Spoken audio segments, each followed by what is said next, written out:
Joining us here on Real Agriculture at the Crop Connect conference in Winnipeg, we're pleased to have Dr. Kevin Folta of the University of Florida. And Kevin, we have to ask, how are things going for you? I know you've had a rough stretch a couple months ago.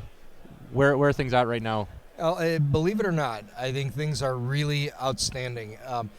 I guess when we talk about the rough patch, it was a time that I kind of retreated. I had to retreat from public vision and discussing agriculture and food for various reasons. Really difficult for me to do.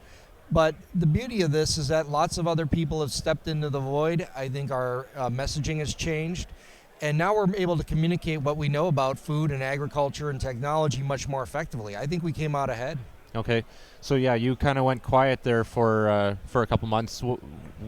Can you shed any light on what happened there, or is it something we can talk about? No, this is all public knowledge. Because of last year, I had a public records request for emails, which is great. It's something we expect. It's perfectly fine to do that. Transparency is what we want. Transparency is huge. Love that. The problem is that sometimes when you're transparent, people will take the bits of facts that are there and use them in ways that are out of context, or use them in ways that just aren't right. And that's what happened. You can read a lot of stories online about how awful I am or things I've said, that when you take the sentence or two and then look at what does it really say, really isn't so bad. And so we're just going through that kind of a very personal attack that got really ugly and was really hard for me. But we got through it. And I think now that we're on the other side, we understand a lot more about how important transparency is, how better to connect with people, and how to earn their trust.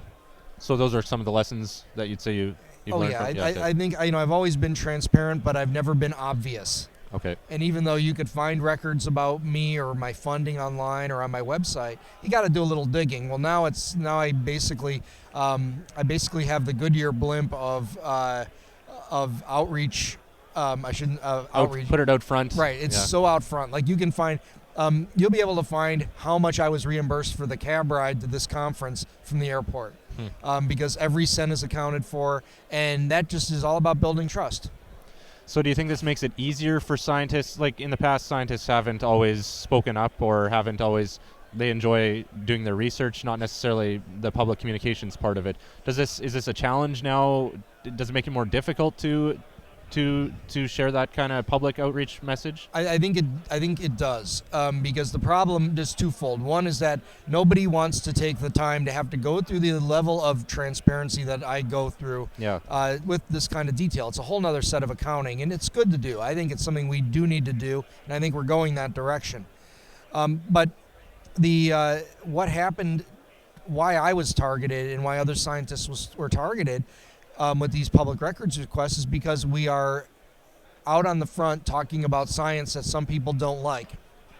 And this is a way to really weaponize a transparency mechanism against us. And I think a lot of scientists see this as very invasive and very deleterious. Some people have connections with industry that just are how it should be. Industry should fund some of our work.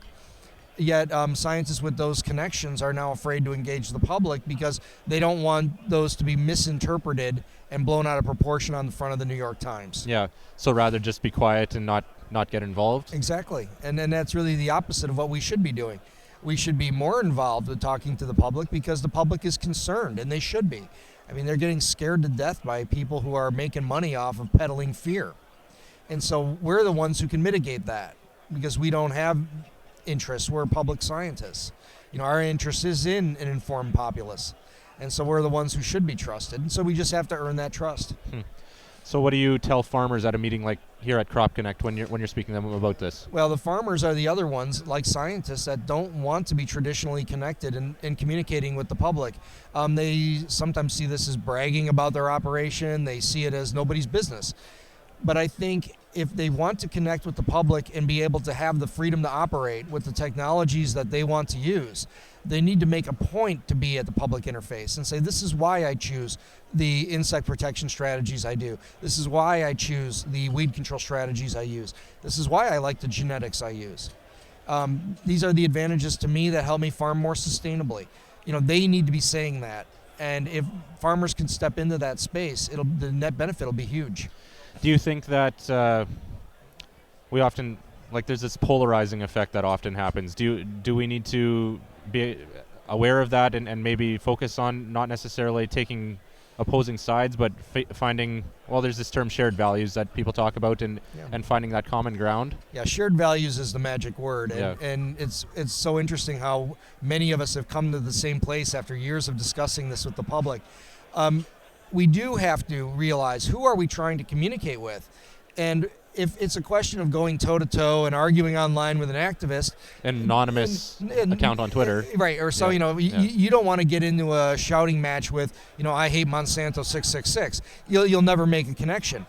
But if you're having a good conversation with people who just are concerned about their food, people who are worried about pesticides, people who are worried about the quality of their food, the people who know this better than anyone are the farmers, and the farmers need to be engaging those people and having the sincere conversation. It's that it's the people who just want to feed their family nutritious food. Nothing wrong with that. We just have to be there to be the messengers rather than relying on others online who are profiting from misinformation. All right. Thanks for your time, Kevin, and thank you. good to see you here in Winnipeg. Thank you very much.